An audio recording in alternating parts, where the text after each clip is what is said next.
Muy buenos días. Damos comienzo con nuestras clases virtuales del día de hoy, miércoles 2 de diciembre. Te recuerdo que estamos trabajando el valor de generosidad.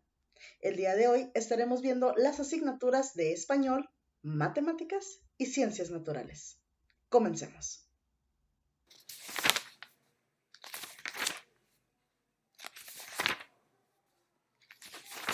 Iniciamos con nuestra clase de español y el día de hoy continuamos trabajando con el tema de las monografías, pero hoy vamos a analizar una de ellas.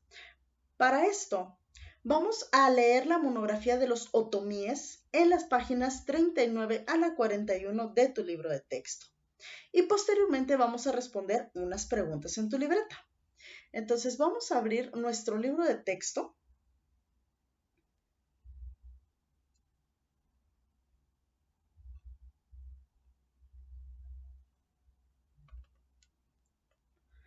Y vamos a trabajar en la página 39.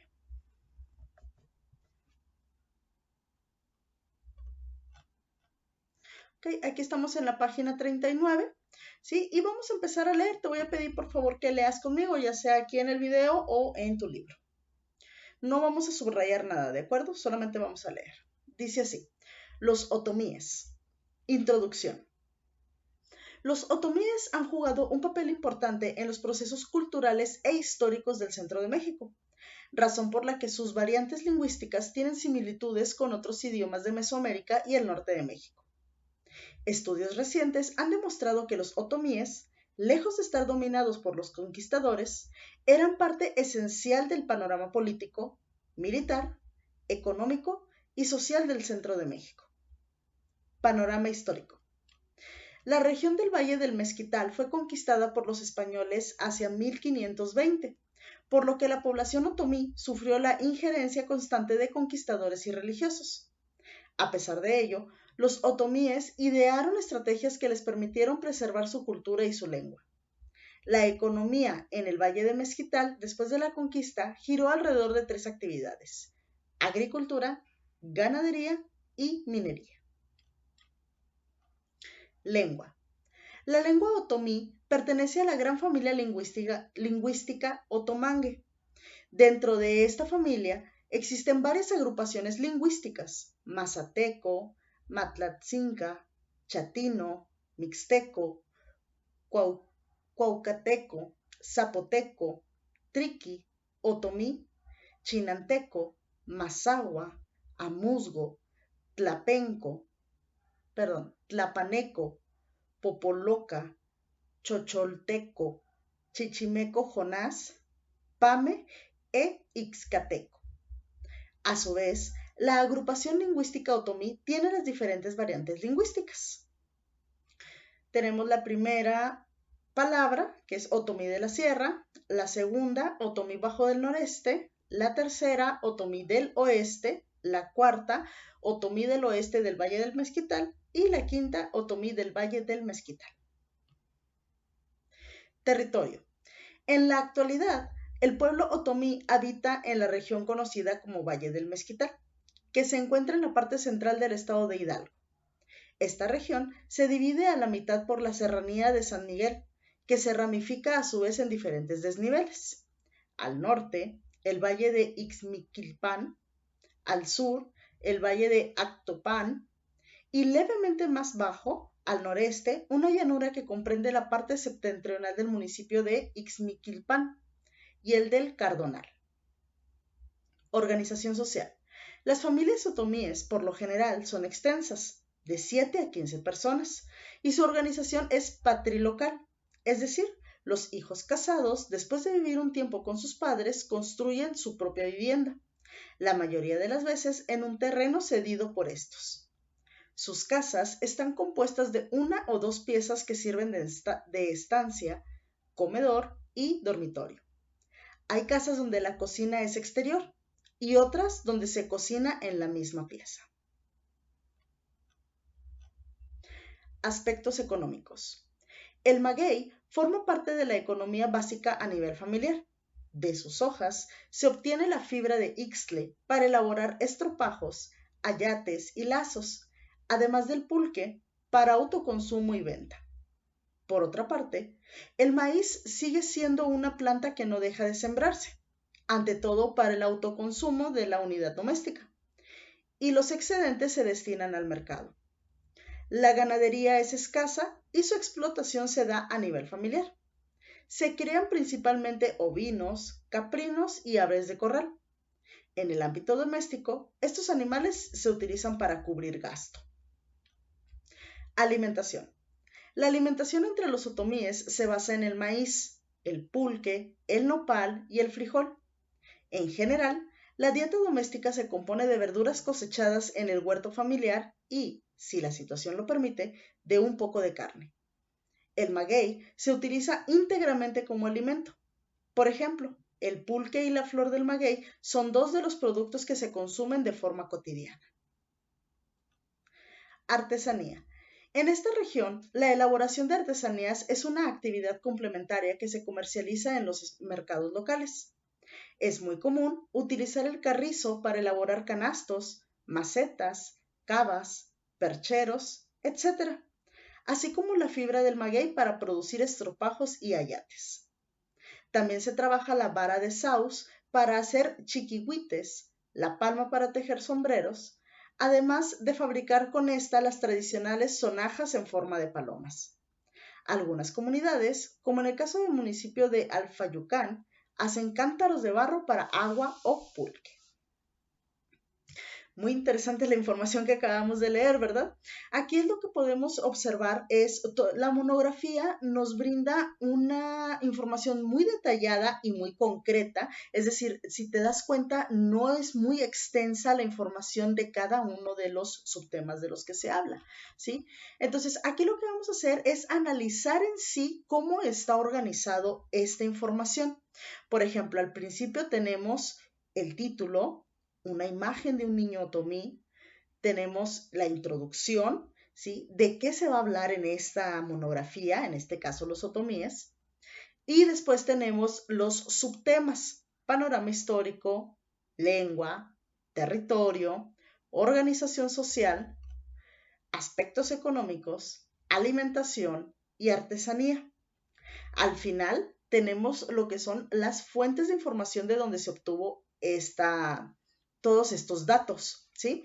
Y si te fijas, está acompañada de diferentes imágenes correspondientes al tema o al texto del que se está hablando. Por ejemplo, aquí en la alimentación, pues nos muestran el maíz, el molcajete, el chile. Aquí en donde se habla sobre la organización social, pues vemos una familia otomí, ¿de acuerdo? Muy bien. Entonces, ¿qué es lo que vamos a hacer la actividad del día de hoy? Vamos a contestar las siguientes preguntas en tu libreta.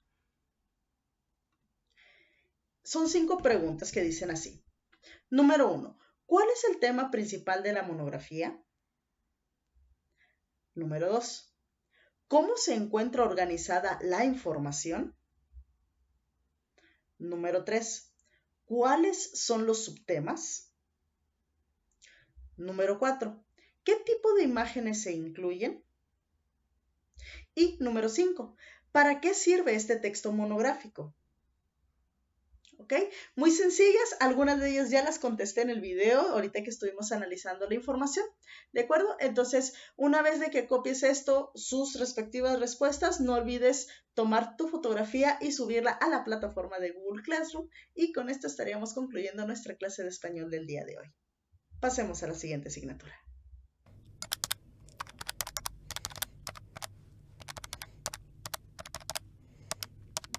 Continuamos con nuestra clase de matemáticas y el día de hoy vamos a trabajar con el ejercicio ubicación en una recta numérica.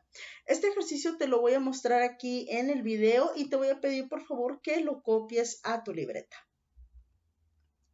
¿Sí? Vamos a resolver los siguientes ejercicios. Muy bien, se nos presenta esta imagen en donde tenemos a Rosaura, que está pasando una recta numérica que contiene diferentes elementos. Tenemos en el primer elemento un avestruz, en el segundo una mariposa, en el tercero un mosquito, en el cuarto una rosa, en la quinta posición una rata o un ratón, en la sexta tenemos un árbol, después un colibrí, después una oruga, luego un tucán, una fuente, un nido con huevos y finalmente un mapache. ¿Ok? Entonces, ¿qué es lo que vamos a hacer? Aquí se nos dan ya algunos datos en estas tablas, tú las tienes que completar. Por ejemplo, aquí nos indica que en el número 13 se encuentra una mariposa. ¿Qué es lo que vas a hacer? Pues aquí puedes escribir el número 13 para que no se te sea tan difícil, ¿ok? Después dice que en el 17 hay una rosa. En el 21, ¿qué estaría? ¿Cuál de estos objetos sería? El 23, ¿cuál sería? El 27. Después en el 29 nos dice que hay una fuente. Nos dice que el 31 que hay y finalmente en el 33. Y aquí en estos espacios tú vas a escribir qué elemento es el que encuentras, ¿de acuerdo? ¿Sí? Puedes hacer los dibujos. Si se te dificulta mucho hacer los dibujos, puedes escribir su nombre, ¿de acuerdo? No hay ningún problema. Dibujas a la niña en su bicicleta, dibujas la recta, ¿sí? Y coloca el nombre de los elementos, ¿de acuerdo? Y bueno, con esto nada más te recuerdo tomar tu fotografía, subirla a Google Classroom y con esto estaríamos concluyendo nuestra clase de matemáticas del día de hoy. Pasemos a la siguiente asignatura.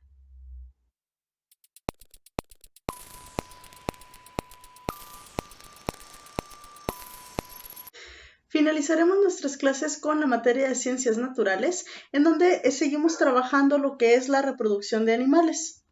El día de hoy vamos a subrayar las ideas principales de las páginas 51 a las 53 de tu libro de texto y vamos a responder el formulario que se va a encontrar en la plataforma de Google Classroom. Muy bien, entonces pasamos al libro de texto y en estas páginas tenemos lo que es la reproducción sexual en animales. Ya lo habíamos empezado a trabajar el día de ayer, ¿ok? Entonces vamos a subrayar ideas principales. La reproducción de los animales es principalmente sexual. Ya que haya un descendiente, un individuo femenino y otro masculino aportan una célula cada uno. Con la fecundación comienza el desarrollo de un cigoto. ¿Qué quiere decir cigoto? Me voy a detener aquí un momento, ¿sí? La fecundación, para empezar, es en el momento en el que el espermatozoide y el óvulo se unen, ¿ok? Entonces, el individuo femenino, en este caso las hembras, ¿sí? Van a aportar el óvulo y el individuo masculino, en este caso los machos, van a aportar lo que es el espermatozoide, ¿sí? La función o la manera en la que es la reproducción muy similar a la del ser humano, ¿sí? Se requiere de lo que es ambas células para poder empezar a crear una nueva vida, que en este caso se desarrolla un cigoto, que es la primera fase para el proceso de lo que es un feto y posteriormente pues un ser vivo, ya sea un animal o ya sea un ser humano, ¿ok? Ahora, ¿cómo aseguran los animales la supervivencia de sus crías? Después de ocurridas la fecundación, las hembras de reptiles y aves cubren al cigoto o embrión y a las sustancias que lo nutrirán con una sustancia resistente para expulsarlas de su cuerpo. Conocemos esas células, son muy grandes, las llamamos comúnmente huevos y su cubierta resistente es el cascarón. Ok, aquí hablando específicamente de este tipo de animales que son los reptiles y las aves, ¿sí? Ellos generan lo que son unas células.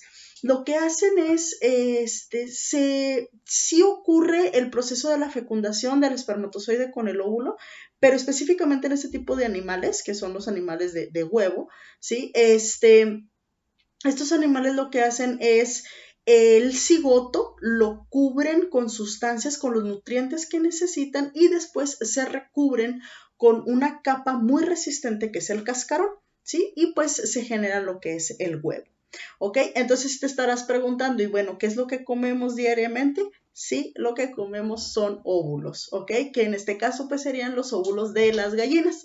Nada más que pues este óvulo no está fecundado, ¿ok? Es nada más una sola célula, ¿sí? Y es diferente porque los huevos que nosotros normalmente comemos, que es el huevo blanco, ¿sí? Está producido especialmente para su consumo, ¿ok? Entonces, lo que nosotros, lo que hacen los granjeros o los que se dedican a la cría de gallinas, que generan huevos para el consumo humano, ¿sí? Lo que hacen es alimentan a la gallina con nutrientes especiales. Es un alimento especial que tiene ciertas hormonas que hace que se produzca el huevo.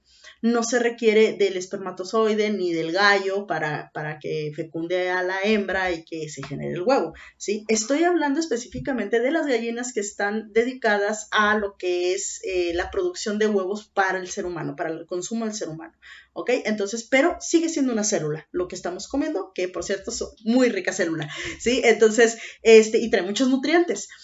Ahora, ¿qué pasa con lo que conocemos como los huevos de gallo gallina? ¿Sí? También se pueden comer, pero aquí el detalle es de que quienes hayan viajado a ranchos o así, o que tengan en su casa, porque hay quienes acostumbran a tener gallinas, te comento porque yo tengo algunas, entonces, las gallinas generan estos huevos, pero porque fueron fecundados por un gallo, ¿sí? Entonces el sabor es diferente y de hecho el color es diferente. Son estos huevos que son como color cafecitos, ¿sí? Y estos huevos también se pueden comer, saben diferente.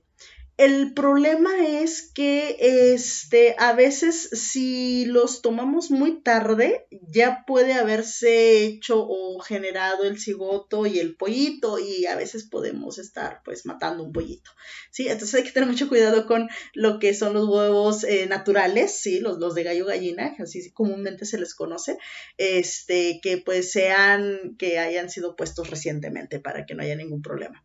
¿Ok? Entonces, pero los huevos blancos que comemos no hay ningún problema, nunca se van a encontrar un pollito en un huevo blanco, no se preocupen. ¿Ok? Muy bien, entonces continuamos en la siguiente página. Aquí quiero mostrarles esta imagen que la pueden ver en su libro. Sí, esta imagen tenemos a lo que es el león macho, podemos identificar que es el león macho por su melena, y la hembra, que es la que está en la parte de abajo, no tiene melena, ¿sí? Y aquí pues están haciendo un acto sexual que viene siendo la copulación, ¿sí? Para pues posteriormente tener sus crías, ¿ok?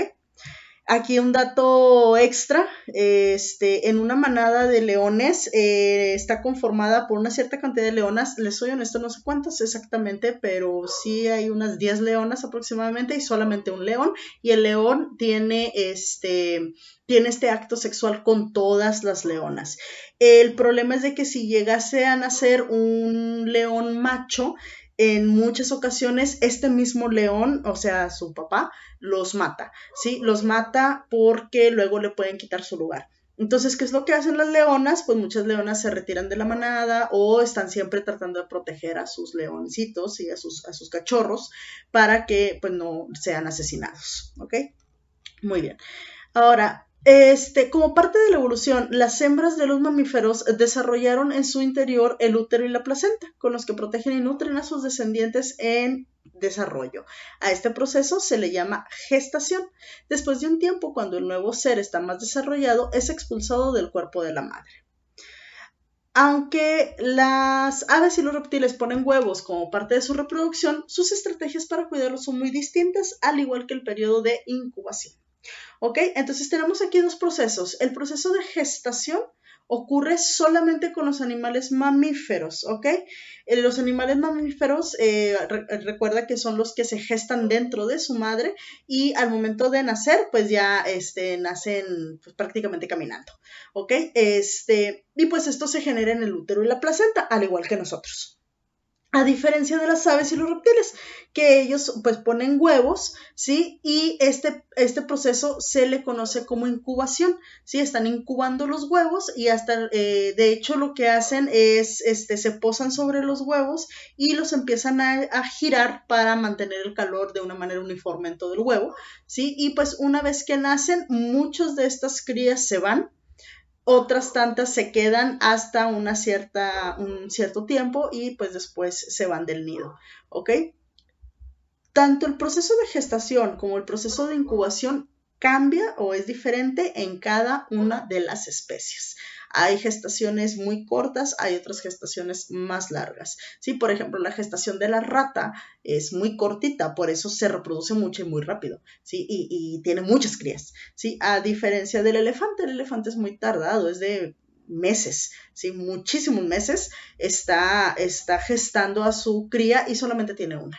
Entonces es diferente en cada una de las especies, ya para eso pues se requiere de un estudio, ¿ok? Muy bien. Aquí vamos a pasar a la última página, 53. Los reptiles, aves y mamíferos tienen conductas especiales relacionadas con la reproducción. ¿Cómo eligen una pareja? ¿Cómo convencen a la pareja elegida para la reproducción?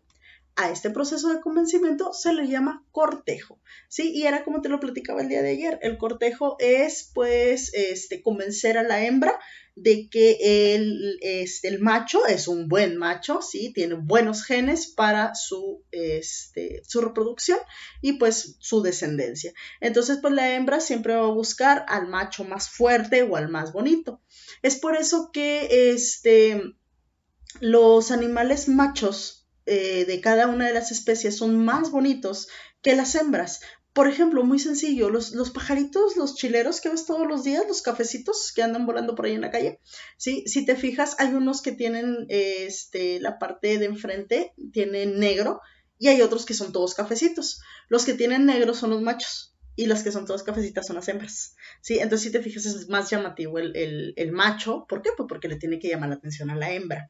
En el caso, por ejemplo, del pavo real, el macho es el único que tiene la cola. La hembra no tiene esta cola así en forma de abanico muy bonita, y cuando la abren, la agitan para llamar la atención de la hembra, ¿sí? Entonces, todo esto es un cortejo pues para convencer a la hembra de que tenga relaciones sexuales con ese macho para poder tener una descendencia, ¿ok?